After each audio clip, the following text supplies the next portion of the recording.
Hello, everyone, and welcome to Bet the Edge. Thanks for watching live on our NBC Sports YouTube channel or listening in. Today's episode is going to feature 7 college football breakdowns, ranging from how to bet the Washington Huskies, who are now, Drew, 2.5-point underdogs at Oregon State, and potential letdown games for guess who? Michigan and Ohio State, as they play 11 days away. Can't wait to be there in person. But it's also Thursday, my guy. So we have Bengals at the Ravens. But I got to know first, how's your week going, my man? Pretty well. Market with me on all my NFL so far, so that's usually a good sign. Yeah, no, I'm fired up for this next couple weeks because people know this time of year, Thanksgiving coming around, like things are about to get real cool, real chill. And you just kidding, if you could just get through Wednesday, get through Thursday, Friday's kind of downhill, and then Monday and Tuesday next week is going to be fun. A lot of content, a lot of football, a lot of prepping for Thanksgiving, but that's about it. So one of my favorite times of year. How are you doing? Yeah, I agree. I mean, definitely one of my favorite times of the year. I'm doing so much better this year than I was last year because I'm managing my time, I'm enjoying myself, and I'm taking care of myself, Drew. And I think that's what's most important because when you got NBA, NFL, Yes. college basketball, and college football It's going on, it could get a little crazy. But that's the time of year we like, though, because we're looking for some upsets, and we're going to keep them rolling here. And one team, Drew, that I've been kind of wrong on when it comes to the upset potential, the Georgia Bulldogs. They're now number 1 in the college football playoff ranking, and they're going on the road this week to Tennessee as a 10.5-point favorite, over under 58.5. Georgia is 1-4 ATS in their last 5 games played in week 12. If you're a trend person, but I think they're much, much better than Tennessee. Yeah, I mean, Tennessee, it's tough to judge them entirely on their last performance, which was a joke. We had a whiff that Missouri was as good as them, but not like that much better than them. And was there a little bit of a look ahead type of deal there with Tennessee kind of having this game circled after what happened last year? Maybe. I mean, I'm sure you remember last year, but Tennessee was the talk of college football. Like, they were undefeated. They beat Bama. Like, everything was going their way. They looked like they were on their way to a title game. And then it all came unglued when they went at Georgia. So this is obviously a pretty meaningful game for the Vols. It's being hosted in Tennessee. This is, for lack of a better word, their championship this season. So you're going to get their best effort. And Georgia was a tough cap last week because they reintroduced Brock Bowers, who is, I don't know, second best player in college football after Marvin Harrison Jr., or at least in the discussion. And now with him back in the fold up against the Tennessee team that has been kind of getting it done on defense this year, but no showed defensively last week. It's a really, really difficult handicap. So I'm going to stay on the sidelines on this one. My numbers say 10, so I would be on Tennessee if I was on anything. But the way Georgia is kind of building into the close here, reminiscent of championship pedigree. So a lot of reasons to think that Georgia continues to just work their way into a dominant position in the SEC title game. So pass for me. How about you? It's also worth noting, though, that Jackson Dark, Ole Miss's quarterback, got hurt That's true. against Georgia. So, I mean, That that mattered. definitely put That them, mattered. yeah, it definitely did put them at a disadvantage there. But I just, as someone who's backed Tennessee a few times and faded them, and I've been pretty spot on, I just feel like Joe Milton is not going to be able to move the needle against the Bulldogs, even at home. I don't see this guy leading them to 20-plus points to get them a cover here or anything like that. So I think Georgia's probably the play. And, I gave you the trend earlier, Drew. They're 1-4 ATS in their last 5 week 12s.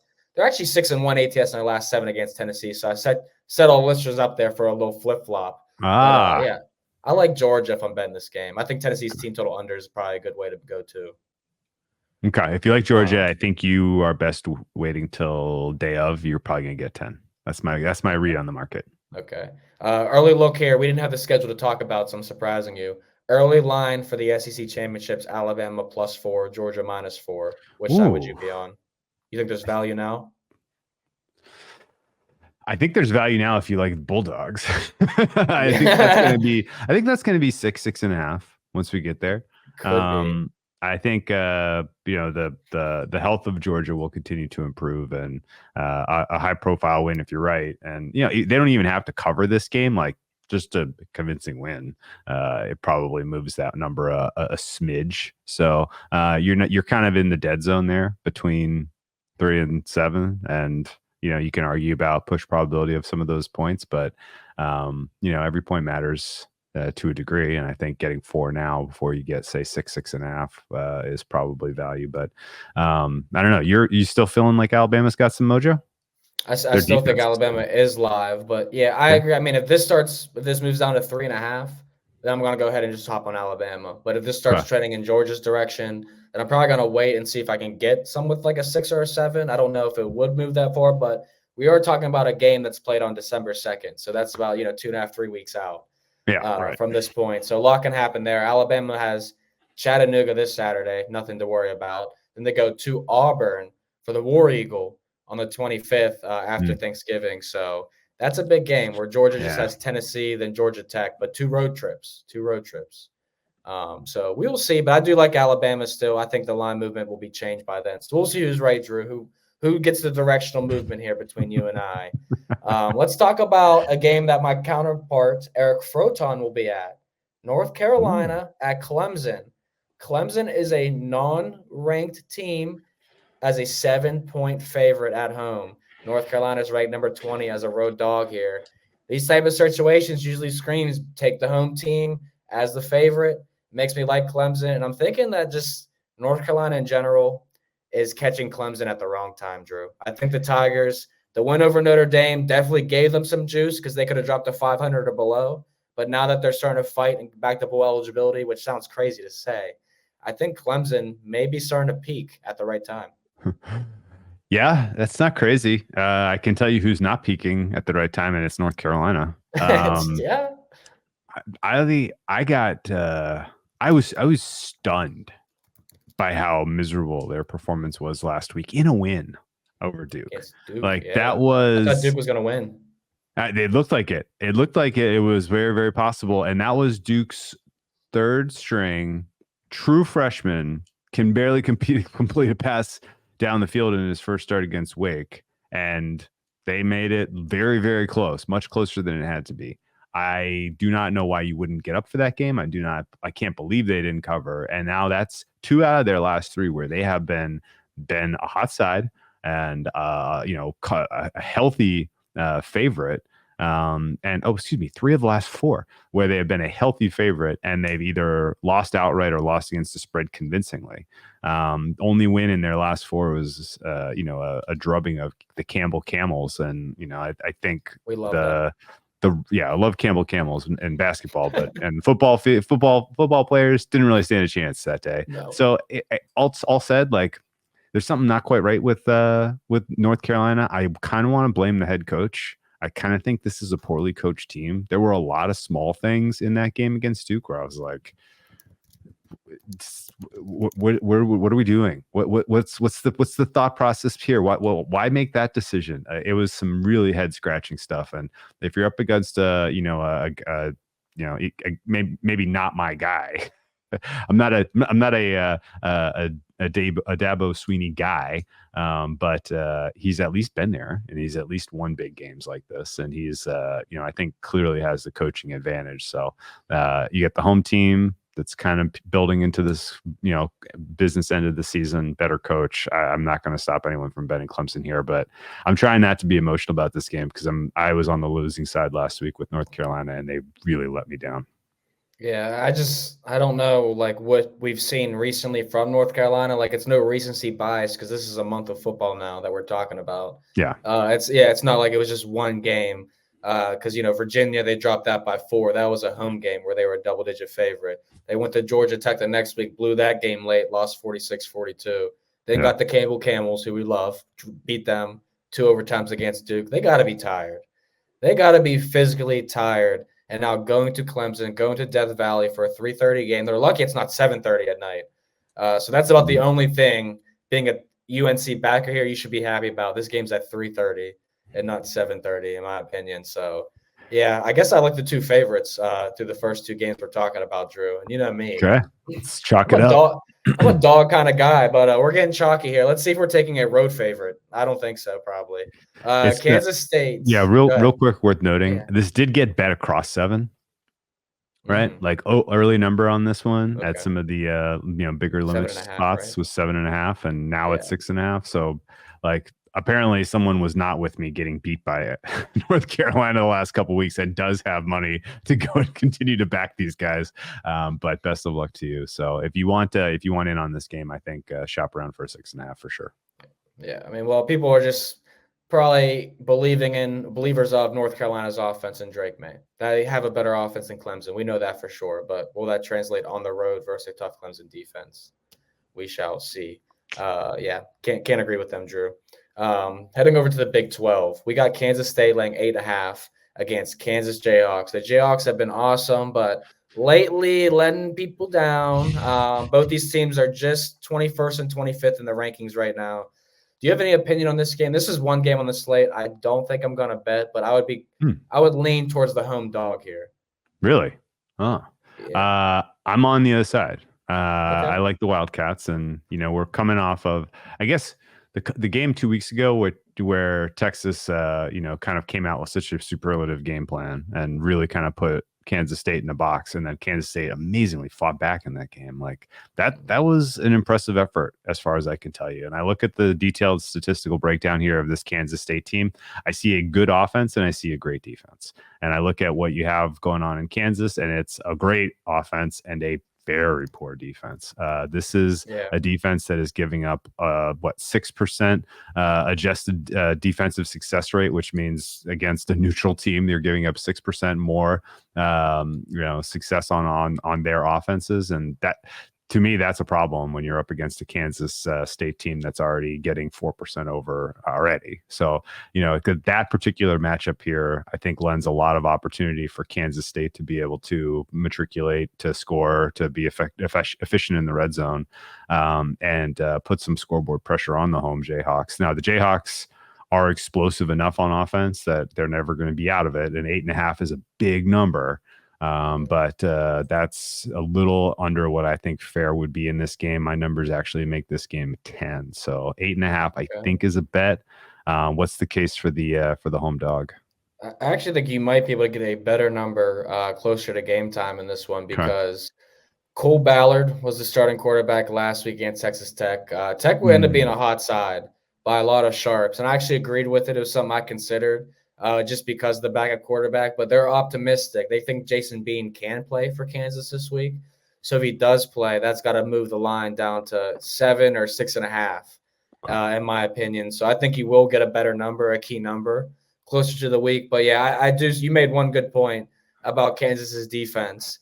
They're pretty bad. When you talk about red zone defense, you want to say Minnesota's bad, Boston College second worst. Kansas, very dead last in all of college football in red zone defense. 41 trips by their opponents. There have been 40 scores, 97.6%. Don't we wish we could win 97.6% of our bets?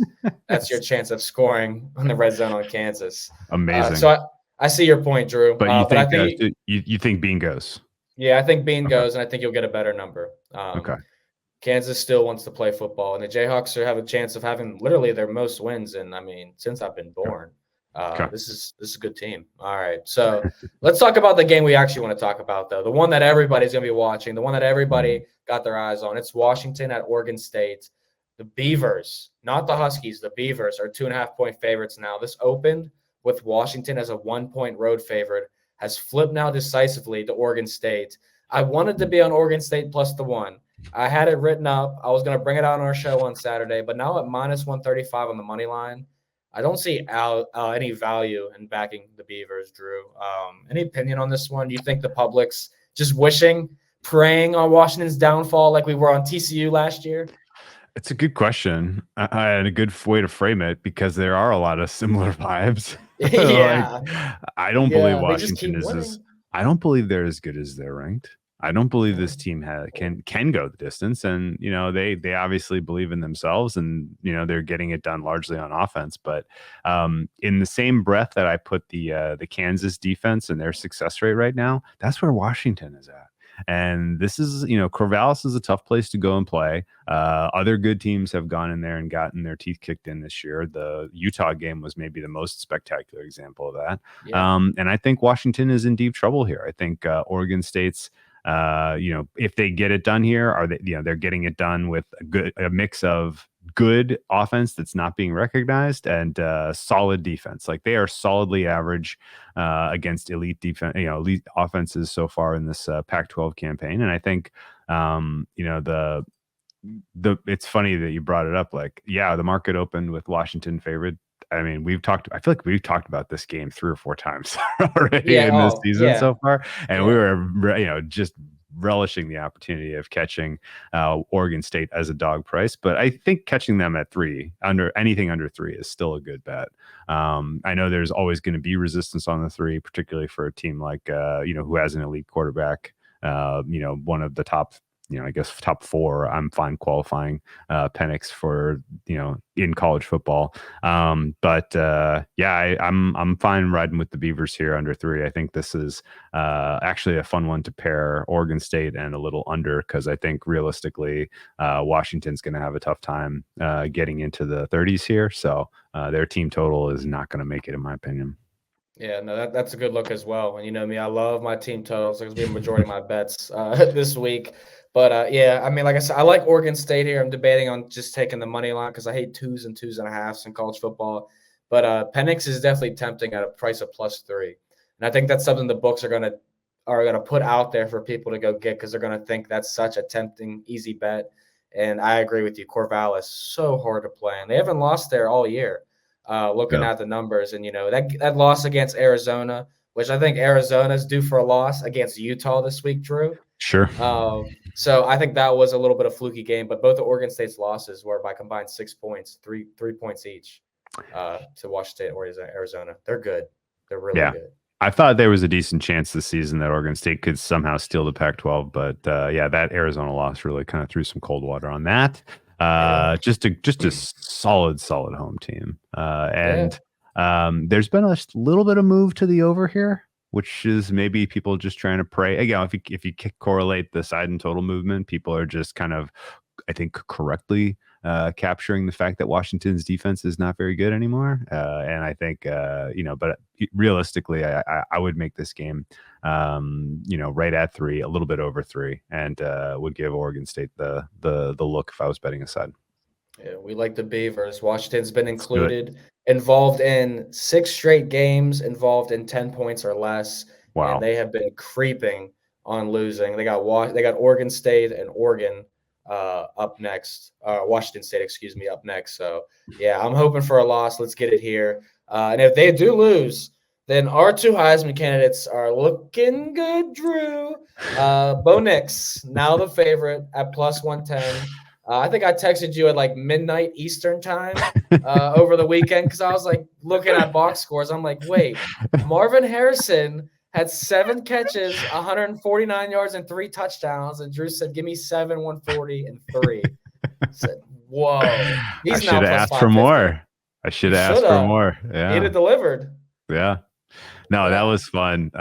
What your guy though is, I mean, he's in cruise control. Bo Nix is really in a beautiful spot to get this thing done. They don't have to go to Corvallis like Washington does. They do have a clear, people probably, there may be people that disagree with this.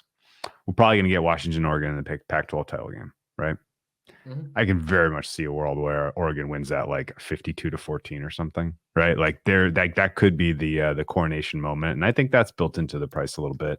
Marvin Harrison Jr., my hopes are fleeting just because Bo Nix continues to do what he's doing, and honestly, like if it's not going to be Bo Nix, it's probably going to be Jalen Daniels. He's playing so freaking well, and I think that it is what it is. It's been a fun ride. I'm probably not going to win, and that's that. It is, that I'm coming to peace with that. But if Nix trips, I definitely think Penix is out of the mix. Daniels and Harrison Jr. would make for a fun head-to-head in terms of finding out exactly how the vote breaks down, because you're going to have to weigh overall production at the quarterback position with potentially a team that's undefeated, and that assumes, of course, they beat Michigan. But it's been a very enjoyable season following this market, and I'll pull for you if not for me.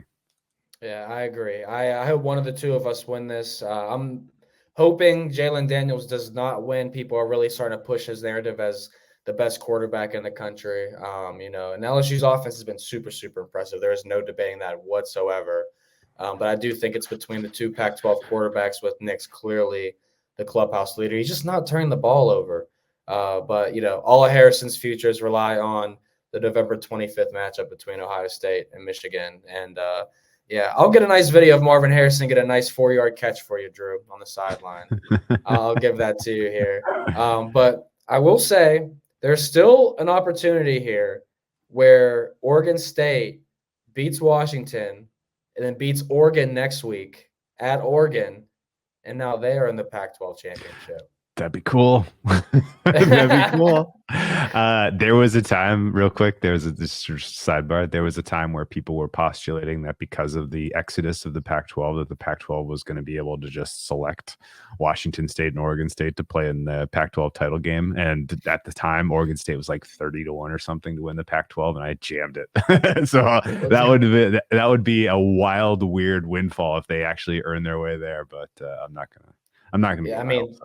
Yeah, the odds of that are probably 30-1 right now. Like, you bet this moment back then. Right. Yeah, but that's probably right. Yeah, no, it could happen. Anything could happen in college football with a week or two to go, especially when everyone's thinking about what could be instead of looking at what right in front of them. But right in front of you on Saturday is our college football show on NBC Sports YouTube channel. Check us out Saturday morning, November 18th at 11 a.m. Eastern.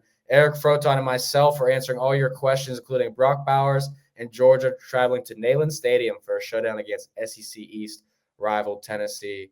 Can't wait to bet that game. We got some Big Ten games on deck that I'm super excited to talk about and go to. Michigan looked great against Penn State. I have never been at a game where a team has not thrown the ball once in the second half and still won the game. It was a pure rock fight in Happy Valley, Drew. And I made the joke that the only thing people in Happy Valley love more than football is Pop Smoke. They literally played this man's music 50 times in that game. And I had to ask someone why. And he said, it's our third down song. And I said, in second down, and your fourth down, and your kickoff, and your punt? Like, bro, switch it up.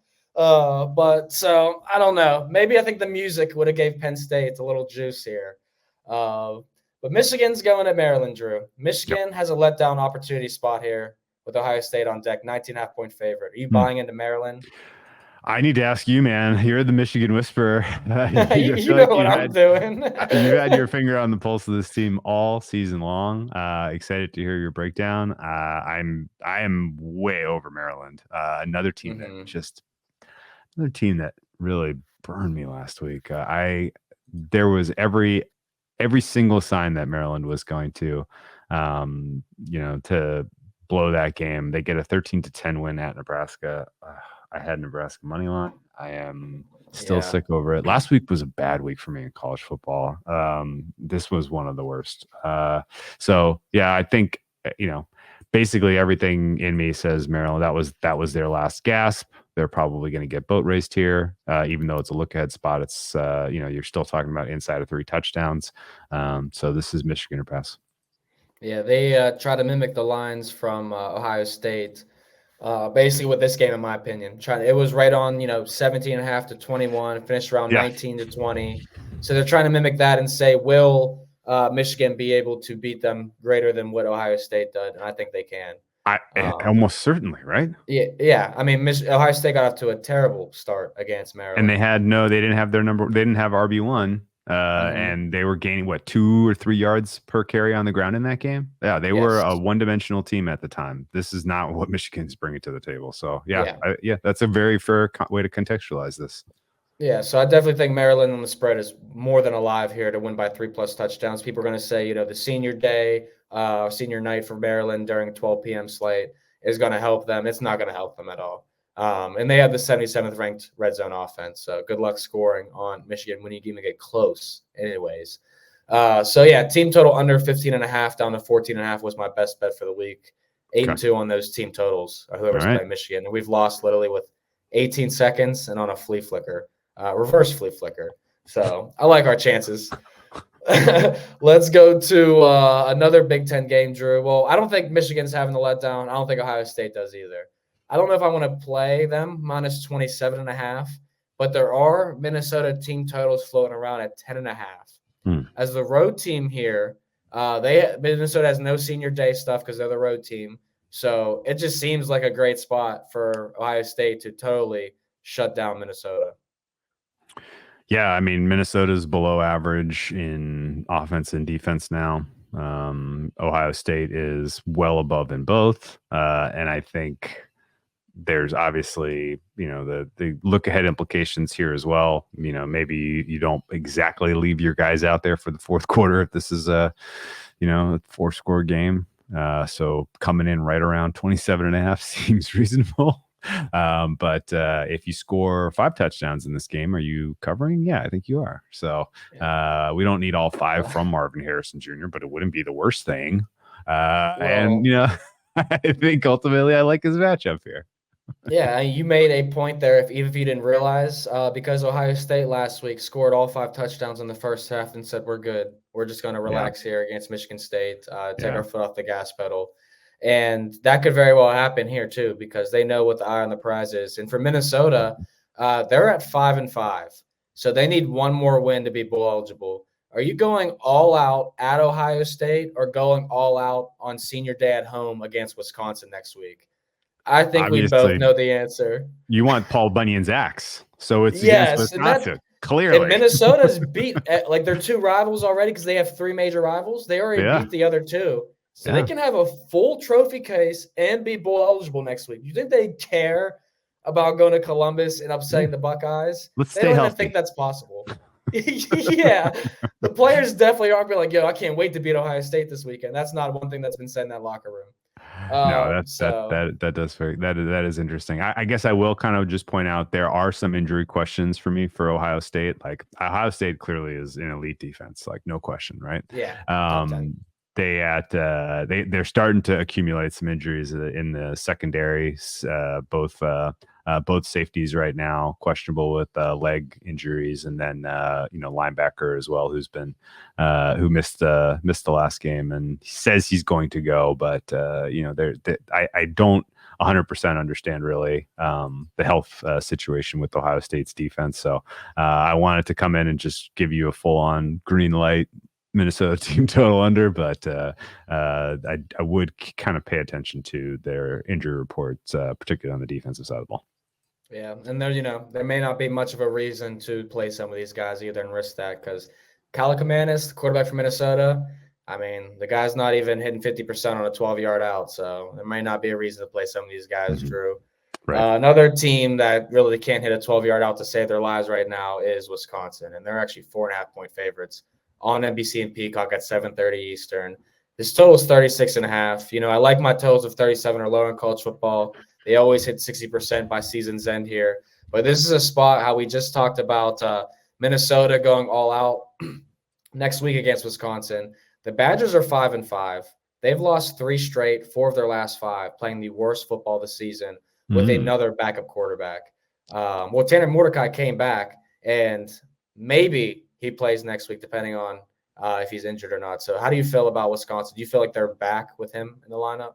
I think I've lost every Wisconsin and Nebraska bet I've made this season, so I kind of want these 2 teams just to play in a vacuum and not even not even know that the game is happening. I mean, it's tough to say who's in a worse state right now. Really, you had everything stacked for you last week. If you were Nebraska, you've been bet 2 weeks in a row.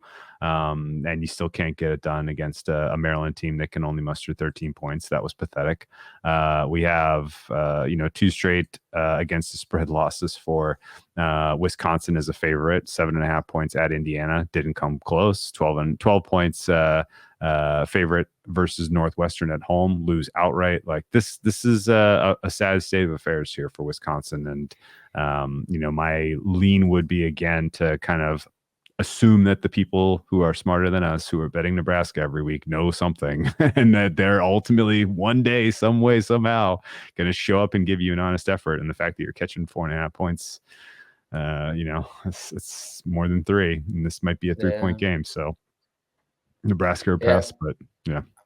With a total that low, I don't hate you like taking a chance on the dog here, but yeah, I am so sick of betting Nebraska football. I haven't bet Wisconsin at least a month here. But yeah, I just double checked. Tanner Mordecai will be playing in the next 2 games as long as he stays healthy. Okay. So that obviously boosts the Badgers' offense with Braylon Allen and Mordecai playing. But this might be a spot for Wisconsin. Next week, it's a laydown at Minnesota because now Wisconsin's bowl eligible. Keep these guys healthy. Minnesota needs that win after they lose to Ohio State. So I guess I'm capping like with the future in mind, but I Okay. don't like placing bets currently on a team like Wisconsin when it's more of a Minnesota spot I'm looking at. I'm looking at betting Minnesota next week, So I see. I might pass on this one, Drew. But best of luck whoever takes a dog in this fight, honestly. Yeah, they'll get Yeah. there. I mean, I guess if you want me to take a side so you can fade it, since I lose every game I bet on these teams, then give me Nebraska. So Yeah. go ahead. All right, people. We're taking Wisconsin. Jump around in the fourth quarter. That's what they do in Madison. All right. It'll be a good talk. But let's talk some NFL right after this little break because we got some basketball on Peacock, actually. You can stream the Big Ten live on Peacock. On Friday night, it's time for Penn State to host a party. Undefeated Nittany Lions welcoming Morehead State to State College. You can stream live on November 17th at 6:30 p.m.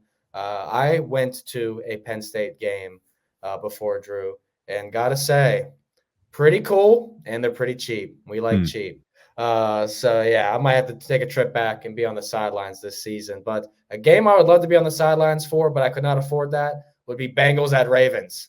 This is a game. And right now, there's a lot of talk going around because the Ravens kind of control their own destiny. We'll get to Deshaun Watson in the news later, but the Ravens at a 3.5-point favorite. I've seen 4s come up.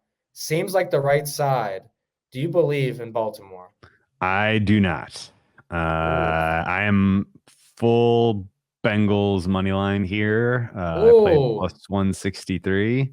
I think the Bengals either show up and give you an honest effort and, absolutely are live to win, or, the problems that we've seen with their defense, the problems we've seen where they haven't had especially dynamic offense because of the injuries to Higgins and Chase and, Burrow's far in the rearview mirror at this point, but he's still not exactly his old self. Like maybe those things manifest and it's not competitive, but I think the Bengals are the better offense by margin.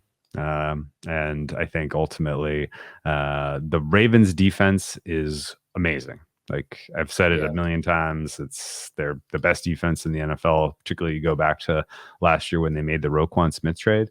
But I don't understand this team. I don't get it, man. I don't get why they can't slam the door when they are clearly the better team in some of these games.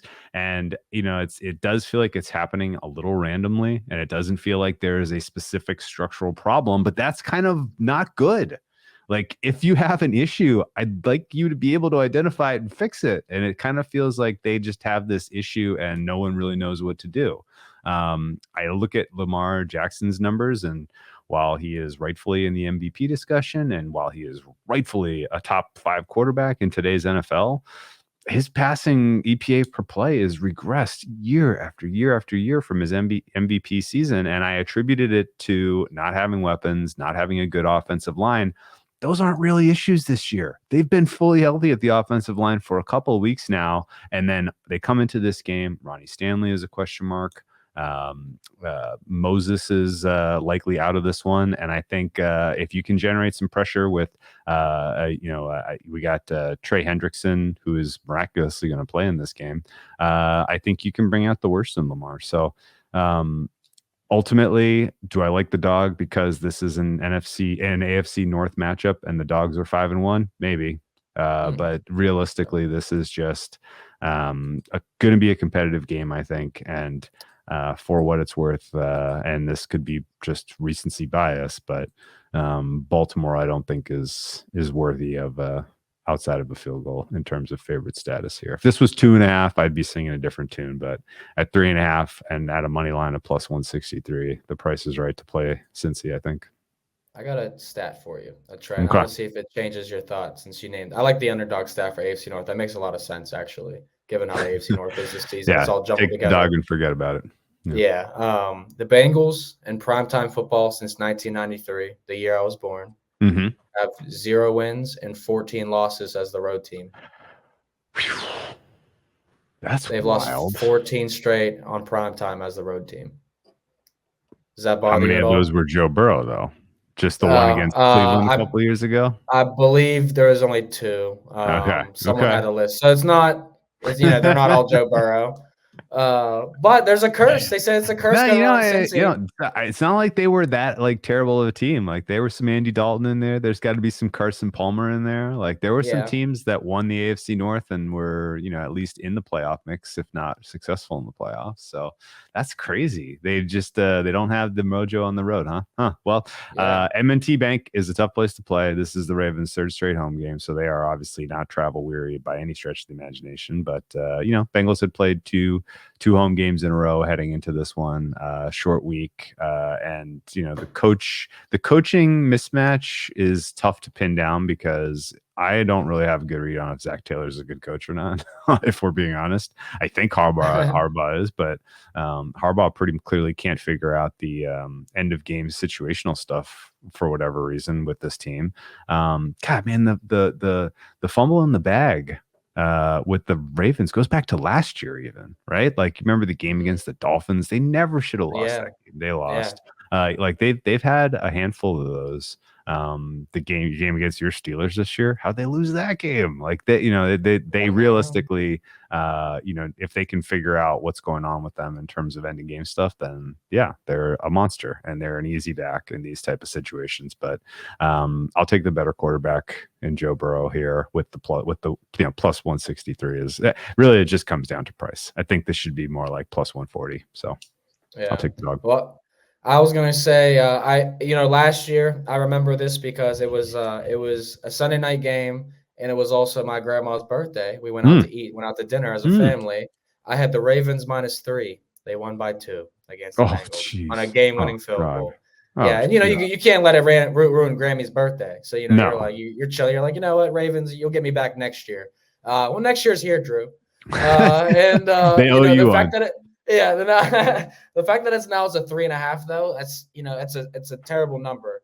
But I just feel like the Ravens are clearly the better team. They let one slip last week too. The one thing that really scares me about the Bengals, that second half defense. You talk about the Ravens leaving the door open for opponents to creep back into games. The Ravens, the Bengals shut down their opponents. The Bengals are the best second half defense in all of football. So I'm looking for a live money line spot on the Ravens. I'd gladly go head to head with you on this one. But as far as taking the points, yeah, I guess I would lean the Bengals too, but they're cursed, man. I don't know how you're doing it today. All I heard from your stat is they're due. They're due. Yeah, that's the positivity, people. That's how you turn negativity into positivity right there. That's all I love that. All right, so we got a little head-to-head for Thursday Night Football, Drew. Love to see it. Briefly, the AFC North, I mean, this game can't get determined who's really now in possession of full first place in the AFC North, whether it's this week or next week. But Deshaun Watson is now off for the season for the Browns. So you spoke on this yesterday on Bet the Edge. You got ahead of the news. So the Browns are now a 1-point favorite, total around 33.5 to 34.5. We're talking about Iowa versus Rutgers territory. Yeah. What are you making of just the AFC North in general, the Steelers-Browns games, anything you want to touch on? I mean, this game, I'm already on Steelers. We talked about it yesterday. I took Steelers on just the uncertainty of Deshaun Watson being able to go. I did not have a read or hear. This was not an inside information job where I knew Watson was going to get scratched. But tough to see for Browns fans to see him go down for the season. And this makes the Ravens-Bengals game pretty high leverage. Makes the Browns-Steelers game high leverage, honestly. Yeah. Like, can Mike Tomlin steal this division? Why not? Hey. I don't know, man. You don't think so? No. They just keep winning ugly, man. Hey, all they do is win ugly. People just kind of zeroed in on Kenny Pickett's not throwing touchdown passes, but guess what? He's not turning the ball over either. Tomlin's putting his guys in position to succeed. So, it was going to be fun either way pulling for the Steelers this week, I think, because there's lots about the Browns you can't necessarily trust as 4-point favorites. And now as a pick 'em, I mean, people probably don't want my opinion on Dorian Thompson-Robinson. Guy played a handful of preseason halves in one game of football, but that tape he put on, that tape he put together against Baltimore was not NFL quarterback ready. Yeah. Like the game was going so far over him. And yes, they've had, they'll have a little bit more time to prep him because they know now on Wednesday that he's going to have to get some reps with the first team as opposed to knowing on Thursday or Friday or whenever they knew last time. But I think realistically, this is probably as tough an ask as you can ask from a young quarterback. Like, hey, go out there behind an offensive line that doesn't have that doesn't have starting tackles.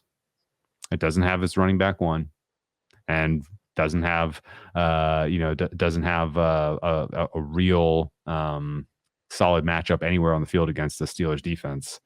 And best of luck, young man. So tough situation for him to be in. And my gut says this is not done moving. I think the Steelers probably close favorites. And I think the total probably continues to go down. I think this might hit 31, if I'm being honest. Yeah, I think it's going to be one of the lowest totals we've seen in like the last decade by the time it's done. And it's just, Steelers offense as a fan, like I've seen it the past couple of weeks. I'm like, yeah, they're getting better and better, but they're still not producing anything but 20 points or 23 points. And they're literally scraping by to get that. And it's not going to happen against the Browns defense. And I want to shout out to Liv Moods because she said something about the Bills that sticks with the Steelers. And she said that when your identity becomes being in ugly games week in and week out, and even if you win those ugly games, you're going to get bounced immediately when the big games come or playoffs. And that's really how the Steelers are. I think they're going to win these ugly games like this, but when it comes time to win an important game, Drew, the Steelers, you can count them out. Going to Seattle in week 17, going to Baltimore week 18. But what if we've already seen their worst games of the season? What if they only build into the close from here? You haven't seen the Steelers play the Cardinals on December 3rd yet, or the Patriots on December 7th. And you're thinking, why is this a 13-7 loss for the Steelers? It's because they do this every year. They play up, then they play down. At Christmas time, we're going to revisit this. All right. Well, we will. And as a Steelers fan, I'm pretty confident. Yeah, we'll see how you feel about, yes, I didn't believe in us, but now that we've got the bye in the AFC, maybe we do have a chance. We do have a chance.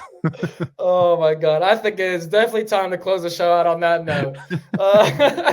It was definitely a great one. Full on Steelers propaganda for me.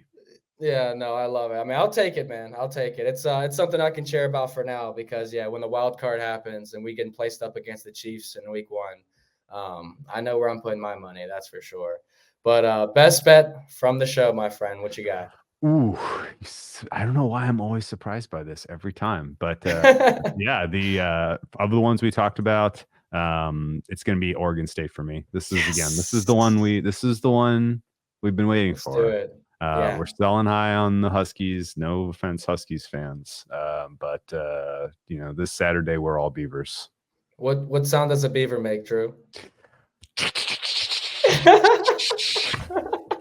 Let's go Oregon State. That's how we're signing off. That's my best bet too, baby.